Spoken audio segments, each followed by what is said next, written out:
Hello students, welcome to Sacred Heart High School. Today we are going to study in Science-1, Chapter 16, Heredity and Variation, Part 1. The branch of biology which studies the transfer of characteristics of organisms from one generation to the next and gene in particular is called genetics. New progeny is formed through the process of reproduction. Except for a few minor differences, the offspring shows great similarities and with parents. Organisms produced by asexual reproduction show minor variations. However, offspring produced through sexual reproduction show comparatively greater variation. All of you are in standard 9, correct?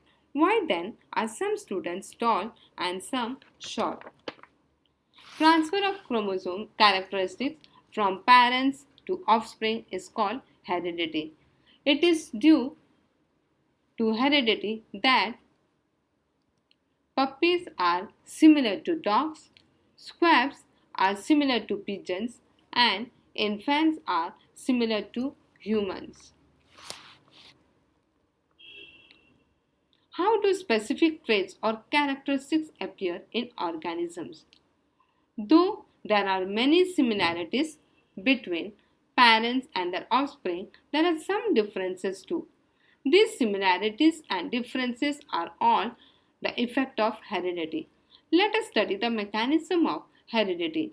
Information necessary for protein synthesis in the cell is stored in DNA. The segment of DNA which contains all the information for synthesis of a particular protein is called a gene for that protein. It is necessary to know the relationship of these proteins with the characteristics of organism. To understand the concept of heredity, let us consider the characteristic plant height. We know that there are growth hormones in plants. Increase in height of plants depends upon the quantity of growth hormones. The quantity of growth hormones produced by a plant depends upon the efficiency of the concerned enzyme. Efficient enzymes produce a greater quantity of the hormone, due to which the height of the plant increases. However, if the enzymes are less efficient, a smaller quantity of hormone is produced, leading to a stunting of the plant, as you can see. The structure in the nucleus of cells that carries the hereditary characteristic is called the chromosome. It is made up of mainly of nucleic acids and proteins. During cell division, chromosomes can be clearly seen under compound microscope. Genes which contain the information about hereditary characteristics in coded form are located on chromosomes. Each species has a specific number of chromosomes. Let us study the structure of chromosome. If you observe, each chromosome is made up of DNA and it appears dumbbell-shaped midway during cell division. There is a constricted region on each chromosome. It is called the primary constriction or centromere. This divides the chromosome into two parts. Each part is called an arm. The centromere has a specific position in each chromosome. Now, as we said that each species has a specific number of chromosomes. So crab, if you take crab, it has 200 chromosomes. Maize has got 20 chromosomes. Frog has 26. Roundworm has 4. Potato has 48. And human has 46 chromosomes. Now, depending upon this, there are 4 types of chromosomes depending on the specific position of centromere. Now, if you observe the first picture, the centromere is right at the end of the chromosome, making the chromosome look like the English letter I. This chromosome consists of only one arm. Hence, it is called telocentric. The second type is acrocentric. The centromere is near one end of this chromosome, which therefore looks like the English letter J. One arm is much smaller than the other. The third type is submetacentric. The centromere is somewhere near the midpoint in this chromosome, which therefore looks like English letter L. One arm is slightly shorter than the other. And the fourth type is metacentric. The centromere is exactly at the midpoint in this chromosome, and therefore the chromosome looks like the English letter V. The arms of these chromosomes are equal in length. So there are four types of chromosomes according to the position of centromere. Generally, in somatic cells, chromosomes are in pairs. If the pair consists of similar chromosomes by shape, as you can see, an organization, they are called as homologous chromosomes. Now, if you can see over here, the pair consists of similar chromosome by shape and organization, and if they are not similar, they are called as heterologous chromosomes.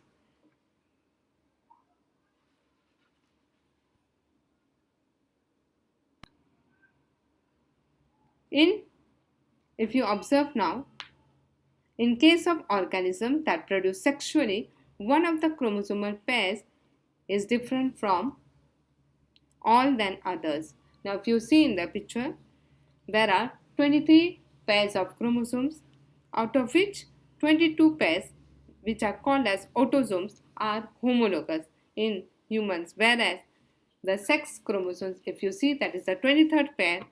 If you see, the male sex hormones are non-homologous or heterologous, while female sex chromosomes are, that is double X, are homologous. So in autosomes, the centromere position is identical, but in sex chromosome, the centromere position are heterologous. Now, in case of organism, as I have told, that reproduce sexually, one of the chromosomal pair is different from all than others. So, chromosomes of this different pair are called as sex chromosome, as I have told, and all other chromosomes are called as autosomes. Chromosomes are mainly made up of DNA. This acid was discovered by the Swiss biochemist Friedrich Meister in 1869 while studying white blood cells. Initially, this acid was reported to be only in the nucleus of cells, hence it was named nucleic acid. However, it was later realized that it is present in other parts of the cell too.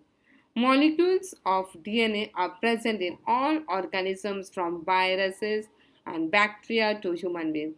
These molecules control the functioning, growth and division, that is reproduction of the cell, and therefore called master molecules.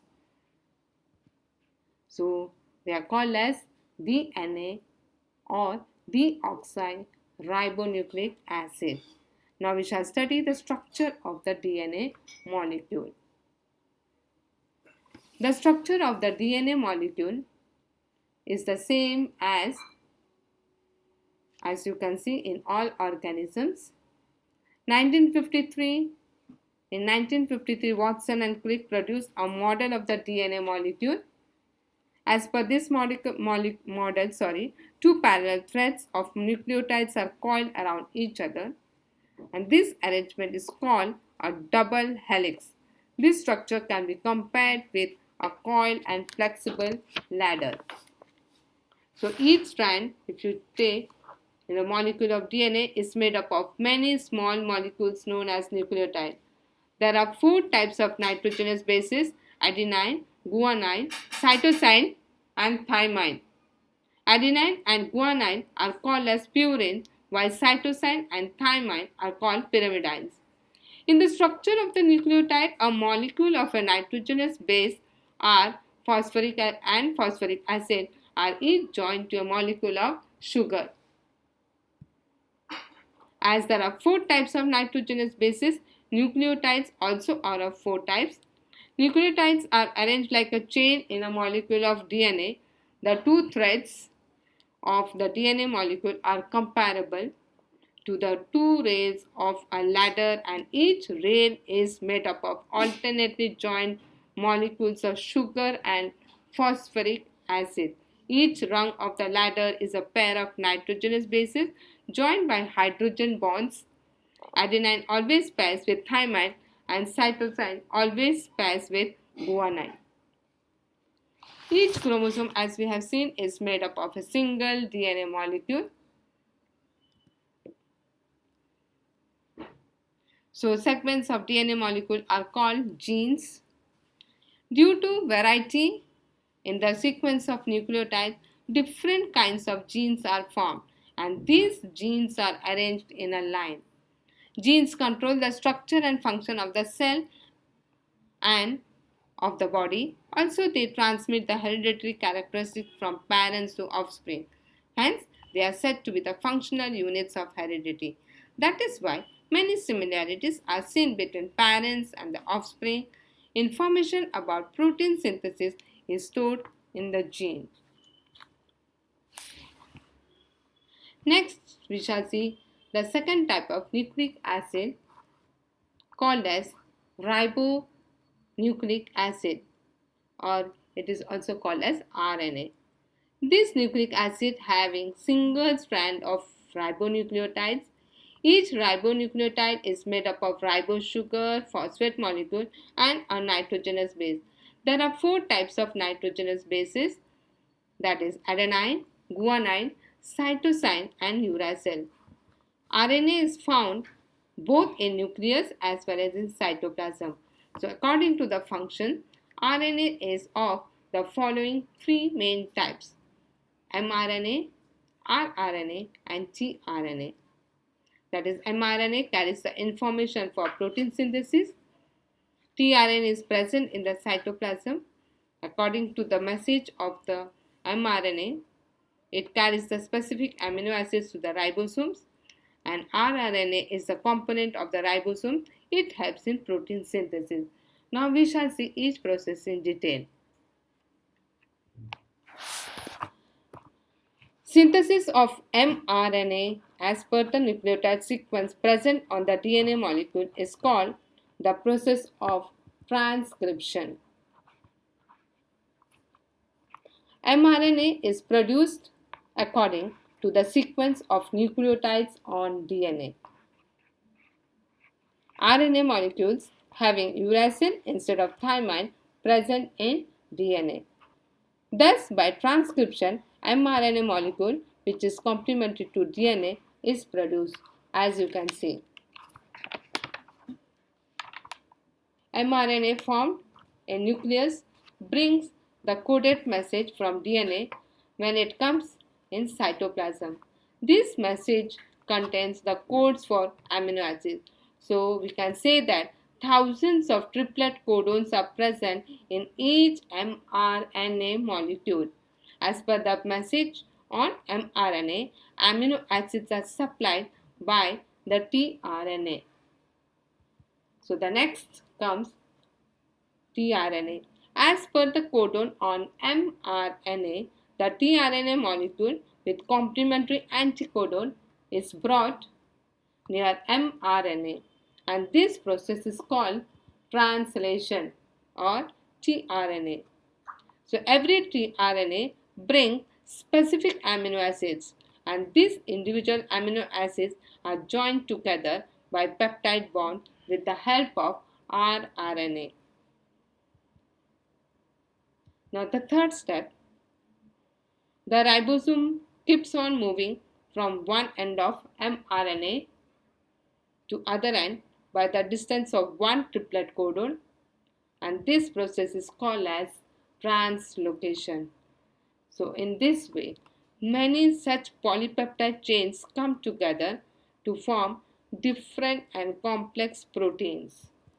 So you can see that RNA, which is produced with the help of DNA in nucleus, and then with the help of tRNA and RNA, the protein is synthesized in cytoplasm. So such long polypeptide chains, they come together to form different and complex proteins. So these proteins are essential for controlling various functions of body of living organisms.